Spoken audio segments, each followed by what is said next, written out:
Hello guys, ഇന്ന് ഞങ്ങള് മീരാൻറ്റിൻ്റെ അടുത്ത് പോവാ. എൻ്റെ പപ്പയുടെ ഫ്രണ്ടാണ് മീരാൻറ്റി. അവിടെ താലമുണ്ട് എന്ന് വെച്ചാൽ അവിടെ ഉത്സവമായതുകൊണ്ട് താലം പിടിക്കാൻ പോണത്തിന് എന്നെ റെഡിയാക്കാൻ ആരും ഉണ്ടായില്ല. അതുകൊണ്ട് ലേറ്റ് ആയിപ്പോയി. എൻ്റെ മുടി കെട്ടാൻ അമ്മയാണെങ്കിൽ അമ്മയുടെ കാര്യം നോക്കിക്കൊണ്ടിരിക്കുക. അമ്മ സാരിയൊക്കെ ഉടുക്കുമായിരുന്നു. പിന്നെ ഞാൻ സ്വന്തമായിട്ട് റെഡിയായി. പിന്നെ ഒരു പുതിയ കമ്മലിടാനെന്ന് പറഞ്ഞ് ഞാൻ കുറേ വാശി പിടിച്ചു. അതുകൊണ്ട് കൂടെ ലേറ്റ് ആയിപ്പോയി. അമ്മ പറഞ്ഞു കുട്ടികളെ കമ്മൽ തന്നെ ഇട്ടാൽ മതി, ഇവിടുത്തെ താലത്തിന് നമുക്ക് കമ്മലൊക്കെ മാറ്റി നന്നായിട്ട് ഒഴുകി പോവാന്നൊക്കെ പറഞ്ഞ് അതിൻ്റെ നേരത്ത് ഞങ്ങൾ കുറേ ലേറ്റായി. പിന്നെ ഫ്രണ്ട് കാണുന്ന ആ വണ്ടി കാണാൻ ഞങ്ങൾ കുറേ ലേറ്റായിപ്പോയി.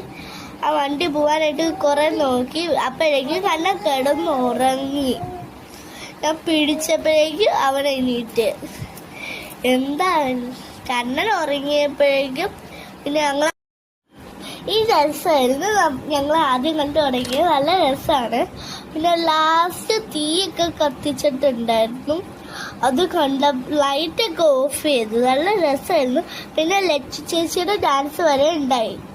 എന്ന് വെച്ചാൽ മീരാൻറ്റിയുടെ മോളുടെ ഡാൻസൊക്കെ ഉണ്ടായി. നല്ല രസമായിരുന്നു അതൊക്കെ കാണാനായിട്ട്.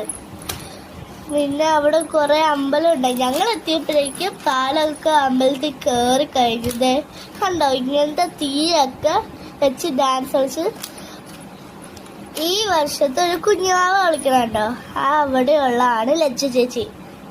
അതിൻ്റെ ലച്ചു ചേച്ചിയുടെ ഡാൻസ് ഒക്കെ കഴിഞ്ഞിട്ട് ഞങ്ങൾക്ക് ലച്ചു ചേച്ചി ഐസ്ക്രീമൊക്കെ വാങ്ങി തന്ന്. പിന്നെ ലാസ്റ്റ് ഞങ്ങൾ ലച്ചു ചേച്ചിയുടെ അടുത്ത് പോയി.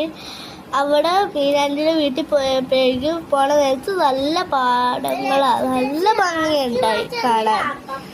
പിന്നെ ഇതൊക്കെ എന്തോരം പൂക്കളാ, നല്ല പാടങ്ങള്. ഇനി അത് കഴിഞ്ഞ് ഞങ്ങൾ വീട്ടിൽ പോന്നു. ബൈ.